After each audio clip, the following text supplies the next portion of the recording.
Relay, we're covering today's top boxing news. Okay, we'll start with this. What services as confirmation of a previous story we talked about here on the channel. Former unbeaten WBO Super Bantamweight champion Sigaline Lefebvre of La France posted this via her social media, a caption that reads, "You can be one of the best boxers in your category, and yet after a while, if you don't have a big promoter to defend your interests, your title of world champion is taken away from you without having had the opportunity to defend it in the ring." Story checked out. The WBO has in fact stripped Sigaline Lefebvre of their title at 122 pounds. An injustice is one way to describe it, because Sigaline Lefebvre, she was supposed to return to action a few weeks ago back in October, but she suffered a hand injury and had to undergo surgery. She had already had one fight, at least one fight earlier this year in May opposite the ring, Maria Soroche. In the fight that Sigaline was supposed to have in October, that would have been her second fight of this year opposite the ring, Mexico's own Alondra Garcia. But as stated, Sigaline suffered a hand injury, had to undergo surgery, so she was unable to defend the WBO title in October. I can only deduce that Alondra must have been her mandatory challenger. I can only deduce that that was her mandatory, because if she wasn't, then why did the WBO decide to strip her? And whether Alondra was or wasn't Sigaline's mandatory challenger, surely the injury should have bought her some amnesty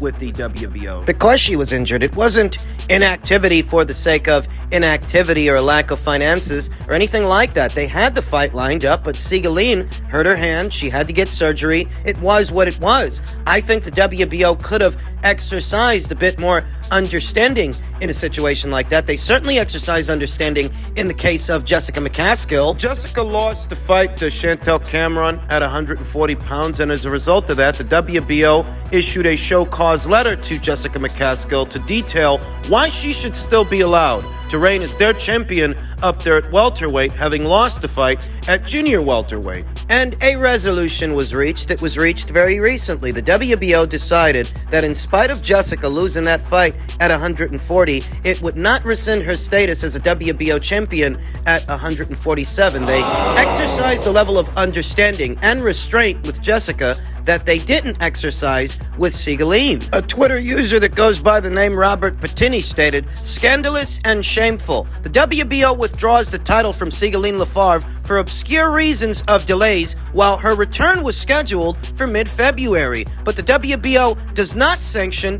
Dina Thorslund, inactive since the beginning of April, who announced her return at the end of February. If both champions have only seen action once this entire calendar year, and both champions, both Dina and Sigaline, are both set to return in February, why did Sigaline get stripped and Dina didn't?" And I'm not proposing that the WBO strip Dina too. I'm asking, why was the WBO so Johnny on the spot to strip the WBO title away from a fighter, a champion, who was so obviously injured? Those were so obviously extenuating circumstances, and as it stands, she's fought the same number of times this calendar year as Dina Thorslund, but Dina gets to keep her belt and Sigaline doesn't. What hierarchy of thought? what gives? Both fighters, both champions have been out of action the same amount of time. They're on practically the same schedule. So why does Dina get to keep her belt and Sigaline doesn't? Are there any other outlying factors that affected the WBO's decision to strip Sigaline? Sigaline, who sports a professional record of 16 wins, no losses, no draws,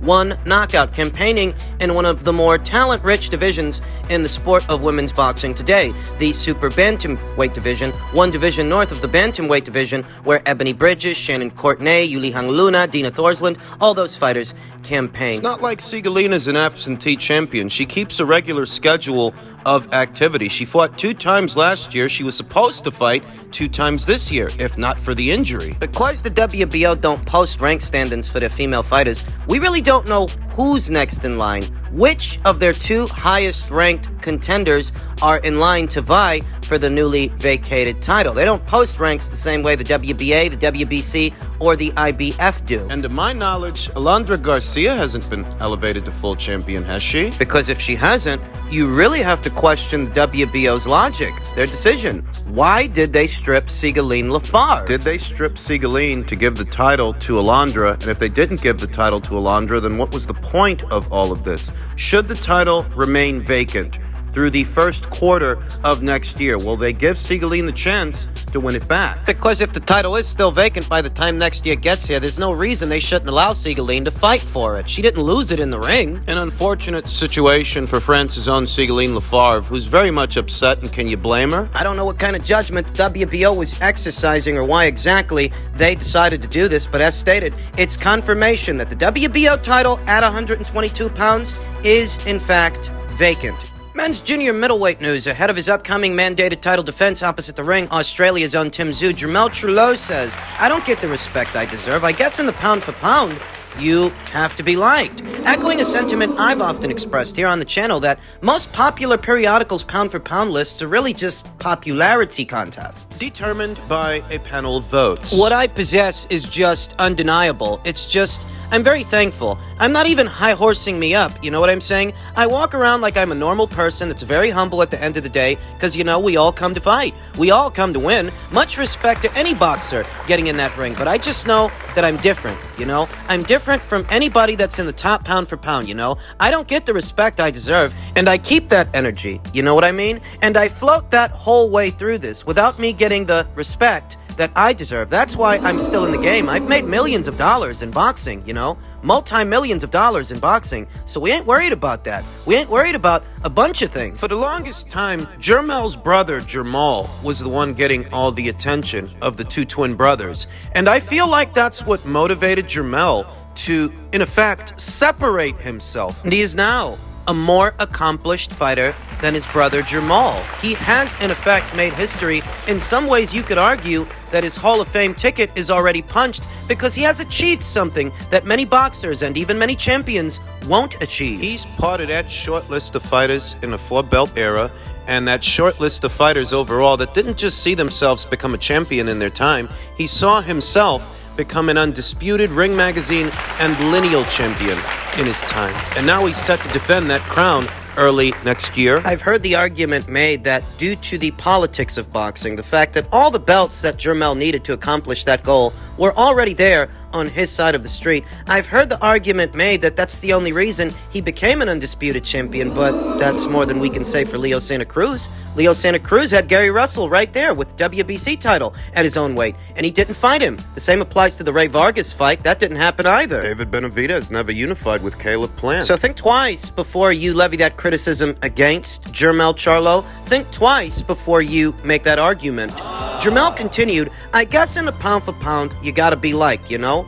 And you gotta be on the other side of the river and the road. You gotta be with certain people, you know? I fought on ESPN when I was younger, coming up in the game, and made it to pay-per-views, and made it to different shows, and did so many amazing things outside of boxing. Now, you see, that's the one thing Jermell said that I didn't agree with, that the pound for pound and who's in it is based on who you're with. His old buddy, Errol Spence Jr., who has a higher rank on most pound-for-pound lists than I think he deserves, he's with the same people that Jermell is with. He's a PBC fighter, the same as Jermell, and he's achieved a higher rank, I think, than he actually deserves. So while I do agree with Jermell that most popular periodicals' pound-for-pound lists are little more than popularity contests, they're not necessarily determined by which boxing outfit you're with, because Errol's right there, and he's with the same outfit that Jermell is with. Jermell is not being ostracized or alienated because he's a PBC fighter,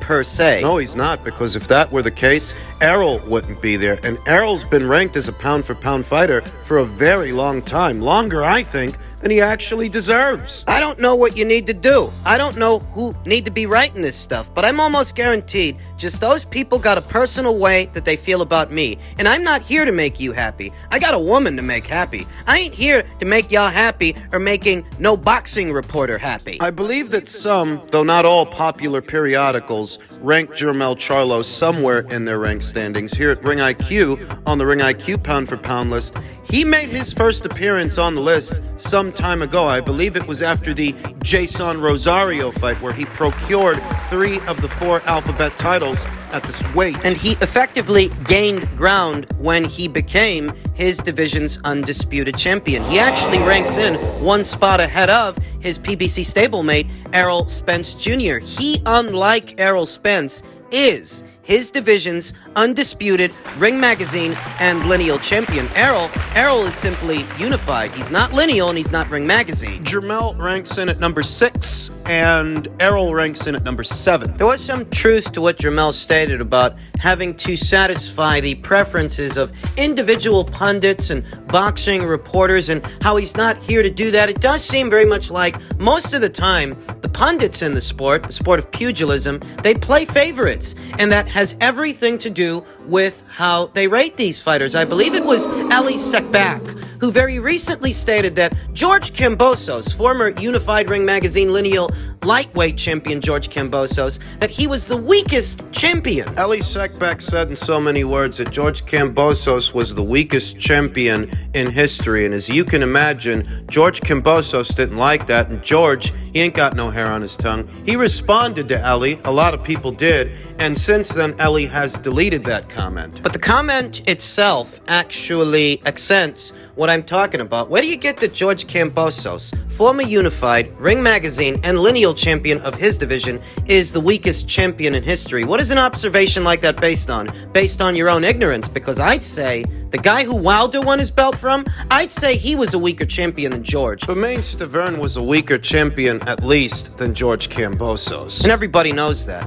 Bermain Stavern, like George Kambosos. You know, Bermain won his belt and then he lost it the very next fight. The same applies to George, but George won more than 1 belt. George saw himself become a Unified Ring Magazine and Lineal champion, whereas that was not the case for Bermain Stavern. And why don't Ali Sekbak point that out while he's crowning the weakest champion in the history of the sport of boxing? I'll tell you why. Because he's really high on Wilder, and he won't take shots at Stavern because that's the only champion Wilder ever fought. So if he takes shots at Stavern, he's in effect taking shots at Wilder. He's playing favorites. Most of these guys are. I'd say Bermain Stavern was a weaker champion than George Kambosos. George, in effect, beat the odds makers when he won that fight against Teofimo Lopez. And the scalp of Teofimo is certainly a better scalp than the scalp of Chris Arreola for the newly vacated WBC title. Punditry ain't what it used to be. Some of these pundits, they lean too far to one side. A lot of guys, after they become undisputed, it's kind of the trend now. They tell themselves, "I've cleaned out the division. It's time to move on." And I've heard people say you might move up to middleweight. How much longer do you see yourself staying at 54? My whole career. I have a twin brother at 160. I have a stablemate at 147. We all comfortably make the weight, and whatever happens in the future, I can't predict.